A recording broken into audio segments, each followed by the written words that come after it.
So this story is going to be covering a one-shot Naruto manga called The Path That the Waxing Moon Illuminates.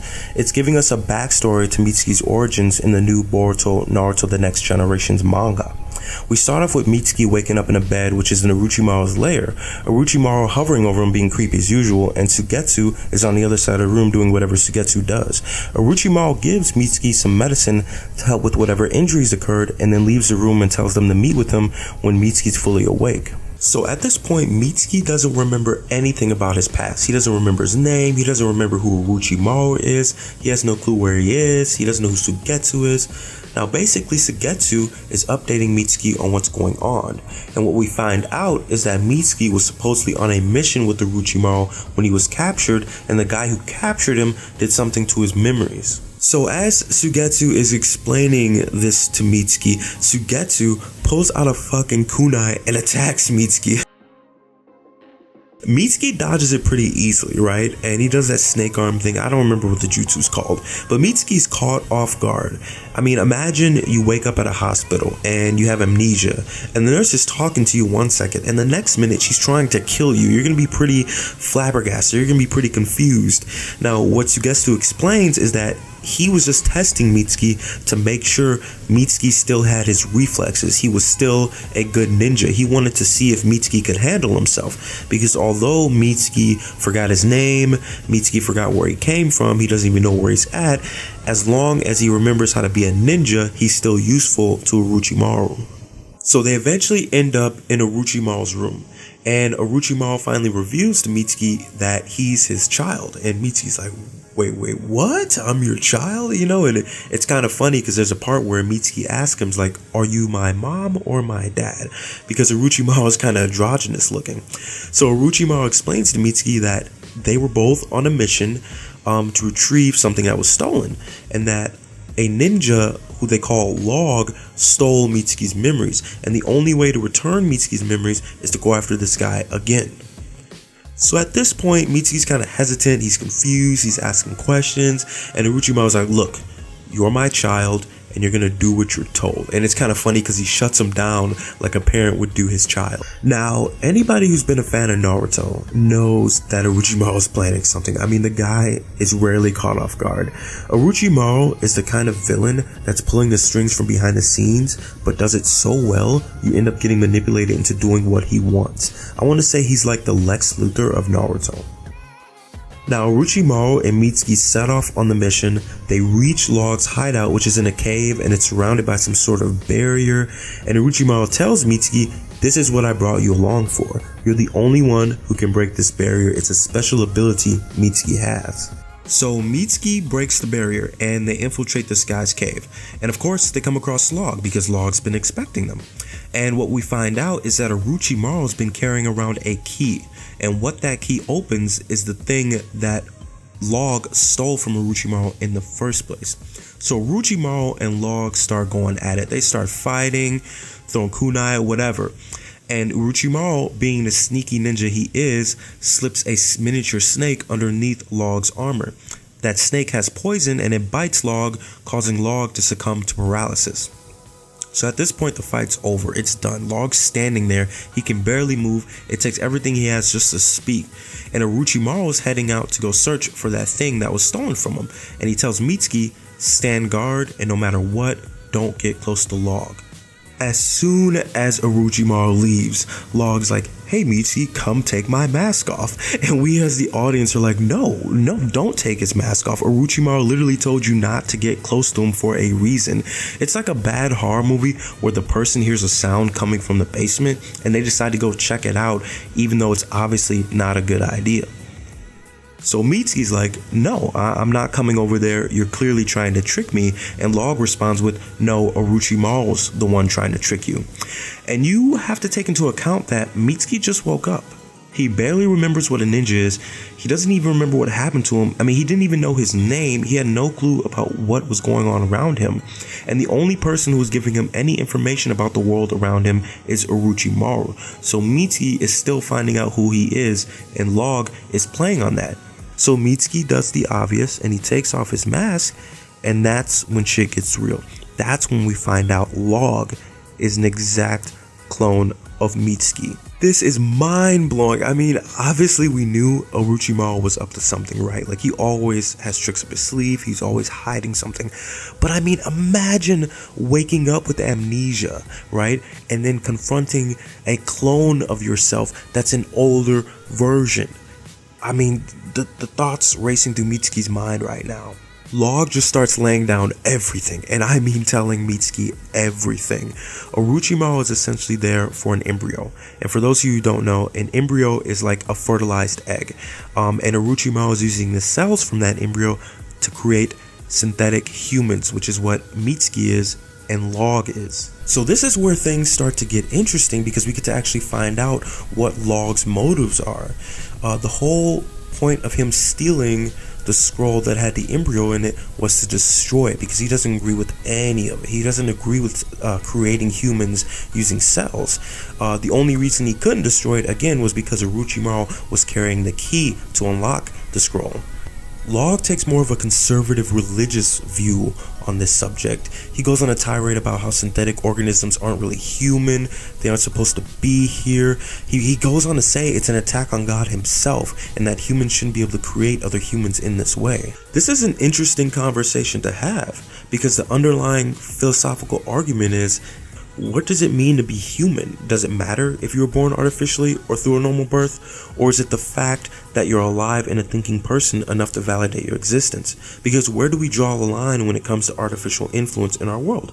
Hospitals, medicine, cell phones, the internet. I mean, so many things that would not be considered natural are created that improve our lives every day. And with gene editing technologies like CRISPR popping up in 2017, this becomes a more needed conversation to have. Because, I mean, we're going to eventually get to a point where we're cloning people, where we're creating superhumans and shit. I mean, where do we draw the line, and is it okay to do that? So Orochimaru pops up after finding the scroll, and I guess he was just lurking in the background, being a creep, listening in on the entire conversation. And Orochimaru comes at it from a different standpoint. He goes, yeah, I created you guys in a lab. But regardless, you're no different than anyone else, and that you're my children at the end of the day. And he actually has a pretty cool line coming up where he says, is it truly wrong for a ninja like me to wish to have a child of his own? And if there's anything a person should be forgiven for, regardless of the situation, is acting out of love.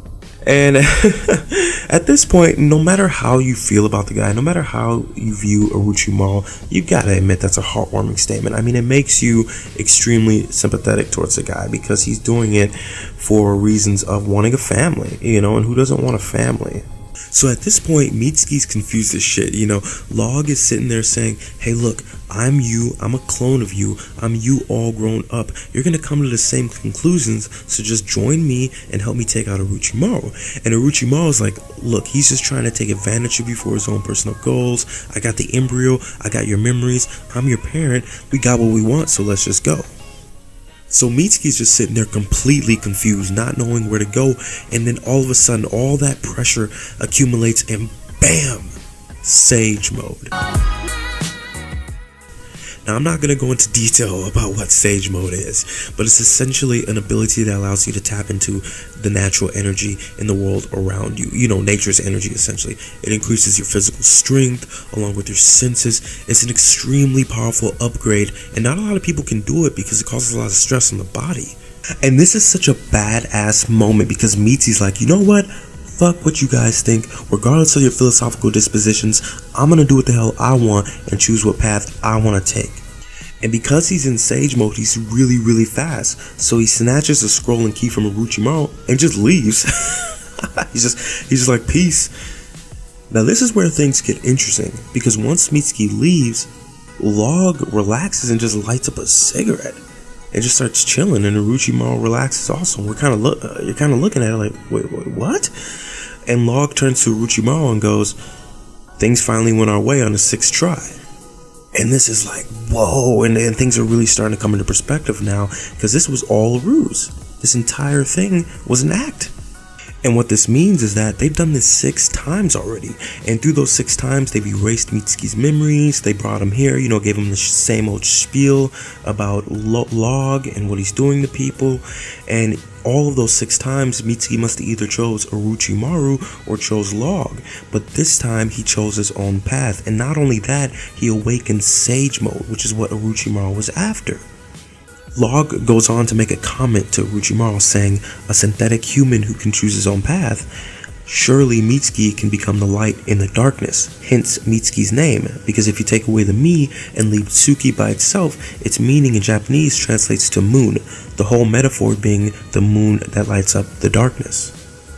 And again, Sage Mode was just a bonus. The main thing they were trying to accomplish was to get Mitsuki to choose his own path, which he didn't do in the previous 6 attempts.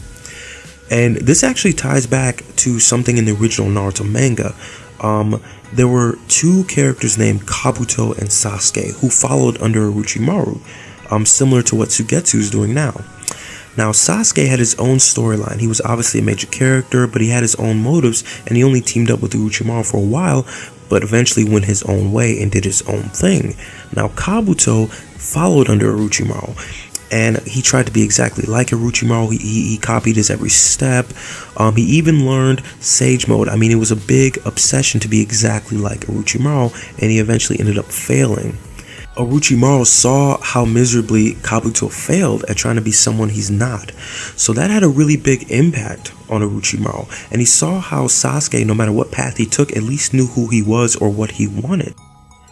At the end of the day, you can follow someone closely, you can copy every move they make to try and emulate them, but there's only ever going to be one of that person, and you can never be them. That's why it's important to figure out who you are and what you want out of life, and that's the decision Mitsuki made this time around. So at this point, you're wondering what's in the scroll. This was all a big ruse, it was all a big show put on by Orochimaru and Log. Well then, what's in the scroll? Orochimaru tells Log it's a photo of the sun, and he says, let's just leave it at that. And we're kind of like, what? A photo of the sun? And we cut over to Mitsuki, and it turns out to be a photo of Boruto and a profile description. And the reason Orochimaru wanted Mitsuki to see this photo, he wanted to know about Boruto, is because Boruto's this happy-go-lucky kid. He's kind of like his father, right? He's always laughing, having a good time. He's headstrong. He's the kind of person that people rally around. He's the morale center point for any group. He's like the sun shining and bringing light to everybody's lives, as opposed to Mitsuki, who's living with Orochimaru in a lair in the shadows. Orochimaru is always participating in morally ambiguous projects, meeting with sketchy people. It's a dark atmosphere, but Mitsuki, with his innocence, is supposed to represent the moon shining a light in this dark environment. So Boruto and Mitsuki complement each other, and Orochimaru knows this. Orochimaru is hoping that Mitsuki can start hanging out with Boruto and kind of be guided towards a different path in life. The last page of this manga ends with a silhouette of Mitsuki standing in front of the moon. It's pretty dope symbolism, and all around I love the art of this manga. But this will be the end of the path that the waxing moon illuminates. This is essentially Mitsuki's origin stories, and this leads to Mitsuki joining the Ninja Academy at Konoha, basically learning to become a full-fledged ninja alongside Boruto. Hope you enjoyed, like and subscribe.